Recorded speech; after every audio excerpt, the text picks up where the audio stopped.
வழிகாட்டும் என் தெய்வமே, துணையாக எனில் வாருமே.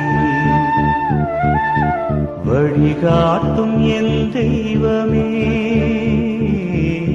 துணையாக எனில் வாருமே. நதி மீது அலைந்தாடும் அகல் போலவே, கதி ஏதும் தெரியாமலே நான்